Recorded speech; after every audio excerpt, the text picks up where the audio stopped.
이걸 하지 않는 것은 저건 몽리고 진짜 어떤 무속적인 충고를 받는 것 아닌가. 지금 집인연애. 김건희, 네. 윤석열 다 이 무속에 빠져 있지 않냐고.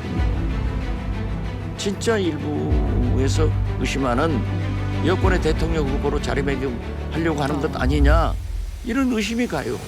국무총리이기 때문에 반드시 탄핵은 과반수 이상이 네. 되면 되는 거예요. 백신안에서. 윤석열 체포돼서 세상과 격리를 시키지 않는 이 무속 이게 지금 지배를 하고 있는데 마찬가지 곤란 아니야. 국민의힘 국회의원들 아직도 망상 속에서 윤석열 따라다닌다? 이건 망하는 길이에요.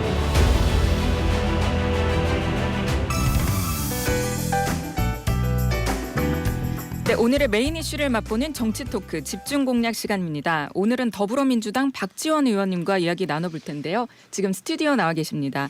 박지원 의원님 안녕하세요. 네, 오랜만입니다. 네. 한덕수 권한대행이 어제 긴급 대국민 담화를 통해서 다시 한번 여야의 합의를 호소했는데요. 여야 합의가 필요한 이유에 대해서 법리 해석이 엇갈리고 분열과 갈등이 극심하지만 시간을 들여 사법적 판단을 기다릴 만한 여유가 없을 때 이 국민의 대표인 여야의 합의야말로 민주적 정당성을 확보하고 국민의 통합을 끌어낼 수 있는 마지막 뚝이기 때문이다. 이런 말을 했는데요. 의원님께서는 어떻게 들으셨습니까? 궤변이죠. 한덕수 총리가 본래 그런 분이 아닌데 네, 두 분이 친하시죠? 무속에 젖어 있는 사람들과 아는 조언을 받는 것 같아요. 그리고 지금 현재 일부 여권에서 나오는 대로 여권 대통령 후보가 없다. 그러니 한덕수 대행을 대권 후보로 내보낸다. 네. 그러한 설도 있는데 어떻게 됐든 지금 현재 헌법재판관 세 분은 예. 인사청문회에서 적격으로 그리고 국회 추천 본회의 인준을 받았어요. 예. 그렇다고 하면은 임명하는 것이 순서인데 이것을 합의다? 여야 합의다? 헌법에도 국회법에도 그러한 법은 없어요. 여야 합의란 법은. 예. 한덕수 총리도 총리 인준을 받을 때 여야 합의가 아니에요. 표결을 해서 예. 다수가 나온 거예요. 반대도 있었어요. 그런다고 해서 총리가 안 되나요? 과반수 이상을 받으면 되는 거고 대통령의 탄핵 같은 것은 200석을 받아야 되는 거고 이게 법적으로 일반적인 법안은 대개가 재석 의원의 과반수 이상으로 통과가 되는 거예요. 예. 그러면 인정되는 거고 여야 합의가 없었다 하지만은 헌법재판관 세 분에 대해서는 여야 원내대표가 예. 합의를 해서 추천을 했고 여야 합의를 통해서 23, 24 청문회를 하자. 네. 그리고 세 분 후보자의 청문 순서도 합의가 됐던 거예요. 예. 그런데 갑자기 국민의힘에서 불참한다고 하니까 제가 이 원장이 돼서 합법적으로 예. 됐어요. 위원장이셨죠. 네. 예. 그리고 보십시오. 헌법재판소에서도 대법원에서도 이번 헌법재판관 심지어 국민의힘에서 추천한 후보도 임명해야 된다는 것도 아니에요. 그리고 과거 황교안 대행이 예. 임명했던 관례도 있다고요. 법조인이시니까 예. 물론데 어떤 것이 하자가 있어요. 그 부분에서 또 이제 황교안 예전에 국무총리 권한 대행이 했던 부분은 헌법재판관들의 그 판결이 다 끝난 뒤에 했다 이런 부분을 또 한 아니 총리가 그게 문제가 찝었더라고요. 아니잖아요. 네. 끝나건 끝나기 전이건 임명한 건 사실이 아니에요. 지금 그리고 전 국민적 세계적 관심이 대한민국 헌법재판소에 있는 거예요. 네. 그러면 6인 체제라고 하는 것은 완전 체제가 아니잖아요. 그렇기 때문에 이건 대통령이 추천한 것도 아니고 국회에서 추천한 거예요. 음. 황교안 대행도 대통령이 추천한 사람은 임명하지 않았어요. 예. 그렇기 때문에 박근혜 탄핵도 8대 0으로 된 거예요. 그렇지만 지금 우리는 헌법재판소를 네. 구인 체제, 완전 체제로 완전체가 이루어져야 되는 거예요. 네. 이걸 하지 않는 것은 저건 몽리고 진짜 어떤 무속적인 충고를 받는 것 아닌가. 그리고 자기가 대통령 하려고 혼란을 만들어내는 것으로 저는 한덕수 생각해요. 대행이요. 그렇죠. 네. 지금 보시면은 오늘 아침에 제가 신문 다 봤습니다. 예. 어느 신문 하나가 음. 한덕수 대행을 탓하고 있지. 임명해야 된다고 하고 있지. 잘했다는 거 없어요. 예. 이 국민을 무시하는 저런 한덕수 대행은 진짜 있을 수가 없는 일 아니에요? 네. 하나만 더 여쭤보면요. 이 한덕수 권한대행이 고민이 정말 많았던 것 같아요. 그래서 이런 말도 했는데 국민이 분노하고 있는데 그냥 임명하면 되지. 뭐가 문제냐고 말씀하시는 분들도 있지만 헌법재판관은 그 역할과 책임이 막중하기 때문에 쉽게 답을 정할 수 없다는 것이 제 고민이다. 헌법재판관 충원에 대해 여야는 불과 한 달 전까지 지금과 다른 입장을 취했고 이 순간에도 정반대로 대립하고 있다. 정말로 이 결정의 몫이 오롯이 이제 네, 한덕수 총리의 몫인지. 한덕수 예. 대행의 몫이 아니에요. 국회는 갈등하면서도 네. 표결을 통해서 국회 의사를 표출하는 거예요. 예. 그렇기 때문에 여야 갈등을 풀어라 하는 것은 할 수 있는 말씀이지만은 네. 여야 합의에 의해서 합법적으로 추천된 헌법재판관을 임명하는 것이 대행의 일이지 그것을 여야 합의해 와라? 어떻게 합의하죠? 그러면 대한민국에 하나도 안 돼요. 자, 예. 아니 합법적으로 합의해서 후보를 추천했고 예. 합의해서 헌법재판소 청문회 일정을 만들었고 합의해서 다 이루어진 거예요. 단 마지막 순간에 불참했지만은 합법적인 절차를 거쳤지 않냐고요. 예. 그런데 거기다 뭘 트집을 잡죠? 지금 보면은요. 거듭 말씀드리지만은 한덕수 총리 부인이 2012년 예. 이 미술가로서 서울신문하고 인터뷰를 합니다. 네. 그 자리에서 자기 남편이 국장이라도 한번 해봤으면 좋겠다 하는 굉장한 출세욕이 많은 사람이에요. 그렇기 때문에 그분이 사실은 전라북도 전주 출신인데 예. 고향을 숨기고 승진을 해갔다고요. DJ가 대통령이 되니까 커밍아웃해서 내가 전북이다, 전주다. 이때요. 우리 핵심 측근들에서는 어떻게 고위공직자가 고향을 숨기느냐 네. 이런 비난이 많았지만은 제가 나서서 예. 오죽 했으면 그랬겠느냐. 저렇게 훌륭한 사람도 네. 진급이 안 되는 그 사회를 탓해야지 개인을 탓할 수 없다. 그래서 그러셨군요. OECD 대사로 네. 보내준 거예요. 그리고 제가 청와대로 불러온 거예요. 네. 같이 자, 보셨었죠. 그렇죠. 네. 그런데 그때도 부인이 그 국장 한번 해보고 싶어 해서 사주 관상을 공부했다. 그리고 사주 관상 차원에서 2012년이에요. 예. 여러 가지 남편에게 충고를 해주고 있다. 그런데 날이 갈수록 관운이 좋다는 것도 알았다. 이런 얘기를 해요. 예. 2012년에 지금 김건희, 네. 윤석열 다 이 무속에 빠져 있지 않냐고요. 그래서 저는 오죽하면은 한 네. 대행이 이러한 일을 하겠느냐 하는 차원에서 친구이고 네. 제 아내하고도 아, 그렇습니까? 잘 아는 예. 그런 사이지만은 꿈에 나타났더라고요, 제 아내가. 그래서 나하고 미세스 안 하고 어떤 관계인데 당신이 그러면 안 된다라고 했지만은 저는 이건 아니다. 진짜 행동하는 양심 차원에서 제가 얘기를 했는데 아직도 그런 망상, 미몽 속에 있어서 되겠느냐 이거죠. 저는 법적인 하자가 있다. 네. 관례가 없다. 음. 그런다고 하면은 이해가 돼요. 그렇지. 법적 하자도 없고 다 거듭 말씀드리지만 헌재에서도 임명해야 된다. 네. 대법원에서도 임명해야 된다. 관례도 했는데 그걸 못하는 여야 합의가 그런 것은 헌법에도 국회법에도 거듭 말씀드리지만 없다니까요. 네. 이런 생뚱맞은 소리를 하는 것은 진짜 일부에서 의심하는 여권의 대통령 후보로 자리매김하려고 하는 것 아니냐 이런 의심이 가요. 어제 오후에 또 이재명 대표가 긴급으로 그 시민들에게 한덕수 퇴진 긴급 행동이라며 저녁 7시 경복궁 앞 그 특설 무대에 모일 것을 적극 전파하고 참여할 것을 독려하는 그런 메시지를 냈는데요.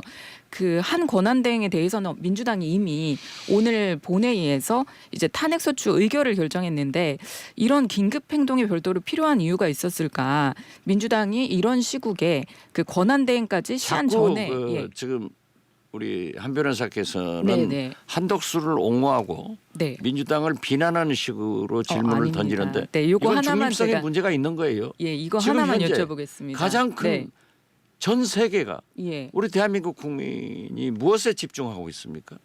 네. 헌재를 완전체로 만들어서 가부간에 인용이 됐건 각하가 됐건 심의가 돼야 될 것 아니에요. 그렇죠. 그러면 네. 6명은 완전체가 아니란 말이에요. 예. 그리고 합법적인 관례가 있는 이런 절차를 다 지킨 헌법재판관을 임명하지 않는 한덕수를 탓해야 되는 거예요. 네. 그렇기 때문에 한덕수 퇴진 뭐 국민행동이라고 그랬어요. 예, 그런 것에 부분이 대해서 네, 왜 이제 민주당이 굳이 민주당이 그런 굳이 안 할 이유가 뭐 있어요? 부분까지도 네, 안 해야 되나요? 그러면 한덕수 네. 이대로 인정하고 내란 외환수계 제가 윤석열이 이렇게 컨트롤하는 예. 그런 세계를 그런 한 변호사는 원하나요? 그런 부분을 이건 제가 진짜 질문 드리려고 한 게 불교 아니고요. 방송들도 네. 방송도 전국에 있는 스님들도 이건 원하지 않을 거예요. 그렇지 않습니까?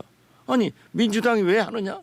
당연히 해야죠. 질문을 간단하게 제가 드리면요. 다른 질문이 아니고요. 민주당이 혹시 이렇게 탄핵에 대해서 계속 이렇게 많은 탄핵이 있는 거에 대해서 탄핵이 일각에서는 필요하니까 비판이 하는 많잖아요. 거예요. 왜 네. 윤석열의 독재, 김건희의 국정문란, 무속, 세계에서 움직이는 이런 것은 탓하지 않고 국회에서 예. 당연히 국민의 대표로서 윤석열 대통령의 잘못을 할 수 있는 길이 탄핵밖에 없다고 하면 해야죠. 그럼 이 판국에 한덕수 말이 옳다. 임명하지 마라.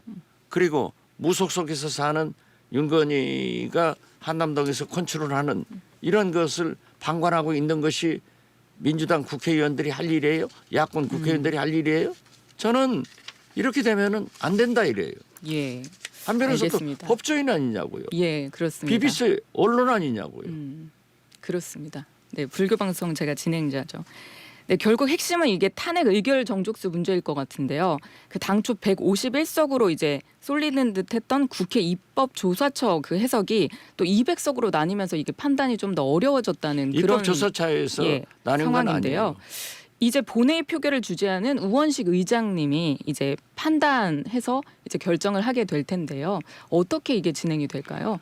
그러니까 우리는 국무총리 한덕수를 탄핵하려는 거예요. 예. 단 그분이 대통령 권한대행을 맡고 있는 건 사실이에요. 그러나 그분의 메인 잡이 직책이 예. 국무총리 아니에요?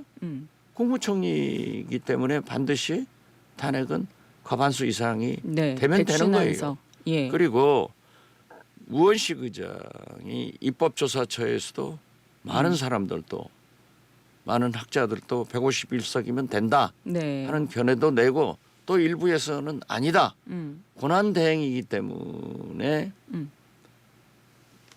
200석이 돼야 된다 네. 하는 게 있어요. 예. 그렇지만 국회의장이 오늘 결정을 해서 표결하는 거죠. 표결을 하면은 그 결정으로 할 거예요. 예. 하면은 우리는 그 의결을 따라야 돼요. 네. 지금 단지 제가 염려하는 것은 또 한덕수 대행이 예. 버티기 할 것 아닌가. 나는 200석이 필요하다. 대통령 아니에요. 권한대행. 한덕수는 예. 국무총리예요.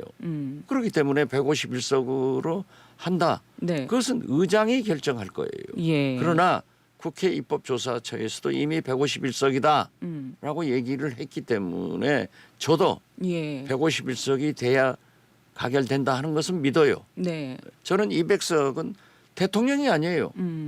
한덕수 대통령입니까? 권한대행이죠. 권한대행이죠. 네. 국무총리예요. 국무총리를 탄핵하는 거예요. 네. 이번에 또 국민의힘에서는 이게 이제 만약에 본회의 의결이 되면 즉시 또 권한쟁의 심판을 청구하겠다 이런 얘기를 했고요. 또 총리실에서는 가처분 신청을 하겠다 또 이렇게도 밝혔는데요. 그렇게 되면 이 상황은 또 어떻게 되는 거죠? 그렇기 때문에 윤석열, 윤건희가 체포돼서 세상과 격리를 시키지 않으면은 이 무속 이게 지금 지배를 하고 있는데 마찬가지로 혼란 아니에요. 자, 가처분 신청하고 예. 버티기 하고 이런 게 있으면 얼마나 더 큰 혼란이 돼요. 네. 어제 보세요. 시장에 반영이 돼요. 한덕수 대행이 어제 그러한 발표를 하고 나니까 네. 주가가 폭락하고 환율이 더 오르고. 1,460원대로 올라가잖아요. 이것이 국민이에요. 이것이 민심이에요. 그렇기 때문에 저는 국민의힘도 국민의힘이지만은 한덕수 대행이 그런 버티기를 해서 혼란으로 가지고 가가지고 네. 계속 대한민국을 국민을 나락으로 떨어뜨리지 마라 이거죠. 예. 마치 이것은 윤석열, 김용현 이 사람들이 전쟁을 일으켜 가지고 계엄을 합법화 하려고 했던 그런 거하고 똑같다. 혼란으로 몰고 들어가면은 자기들이 살아남을 것 같다? 천만의 말입니다. 지금 말이죠. 국민의힘도 네. 내란 외환 수계와 윤석열과 손절해야 미래가 있지 같이 가면은 자기들 또 공멸해요. 네. 그 여야정 협의체 이슈도 한번 여쭤보겠습니다. 지금 현재 상황에서는 여야정 협의체가 결국은 안 될 것 같은 그런 생각이 많은데요. 뭐 네. 오늘부터인가 시작하기로 접촉하기로 했다는 것으로 알고 있는데 네, 그건 왜 안 진행되는 돼요? 건가요? 한덕수가 안 되고 하는 거예요. 저는 사실 개인적으로 기대가 좀 많았거든요. 그 저도 합의체에 대해서. 그 일밖에 예. 없잖아요. 그러면 진행이 좀 안 될 거다 이런 보도들이 많던데요. 아니 한덕수가 저 모양이면은 안 되는 거죠. 예. 오늘 탄핵 여부가 결정되면은 예. 탄핵되면은 이제 경제부총리가 대행을 할 건데 우리 입장에서는 그렇습니다. 제 개인적인 입장에서는 지금 뭘 하게도 가장 큰 문제가 네. 서민 경제예요. 예. 그렇기 때문에 여야정 협의체에서는 우선 지금 환율, 주가, 동네 식당에 가보세요. 골목 상권 가보세요. 많이 어렵죠. 다 죽어요. 예. 심지어 대재벌들도 죽어요. 그러고 있기 때문에 경제 문제와 특히 외교 안보가 가장 큰 문제 아니에요? 네, 외교적으로 트럼프가 진짜 들어서는데 네, 누가 리더냐고. 그 아무것도 안 돼 있단 말이에요. 예. 그렇기 때문에 조속히 여야정 협의체에서는 최소한 서민 경제, 외교 안보 문제를 전문적으로 컨트롤 해 나가지 않으면은 나라가 어려워요. 예. 맞습니다. 그런데 이 혼란을 부추기는 게 국민의힘 국회의원들은 아직도 예. 망상 속에서 윤석열 따라다닌다? 이건 망하는 길이에요. 본인들도 보세요. 두고 보세요.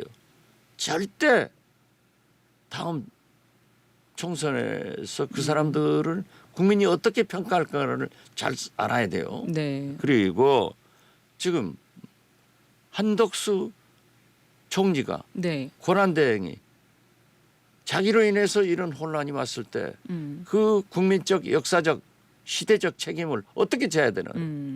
진짜 관상사주 봐서 대통령 운이 있다 하더라도 제 길로 가야 되는 거예요. 예. 오늘 또 대통령 탄핵 심판에 대한 그 첫 번째 변론 준비 기일이 열릴 텐데요. 오늘 대통령 측은 출석하지 않을 것으로 보이죠. 다시 변론 준비 기일이 잡힐 텐데 앞으로 이 절차 진행 어떻게 될 것으로 보세요? 오늘 그 부친상을 당한 헌법재판관도 오늘 출석한다. 출석한다. 예. 이게 국민이 할 도리 아니에요? 공직자가 할 도리 아니에요? 네. 한덕수 좀 들으라고 그랬어요. 그게 말이 되는 짓거리냐고요. 예. 자기의 영달을 위해서 혼란으로 끌고 간다? 이건 마치 윤석열, 김건희하고 똑같은 스타일이에요. 무속인들이 내년이면 좋아진다. 100일만 있으면 좋아진다. 이걸 믿고 있는 거예요.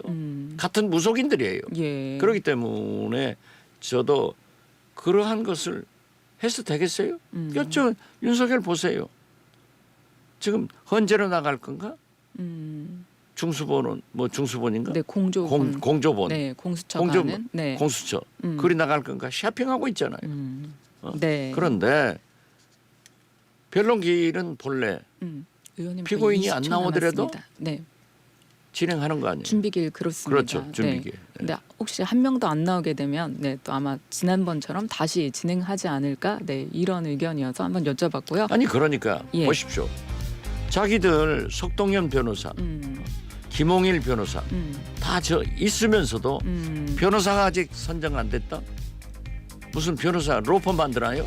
네. 그러면 안 되죠. 알겠습니다. 아니 법조인으로서 생각해 보세요. 네. 그런 것 같습니다. 네, 지금까지 더불어민주당 박지원 의원님과 함께했습니다. 감사합니다. 네, 감사합니다. 네.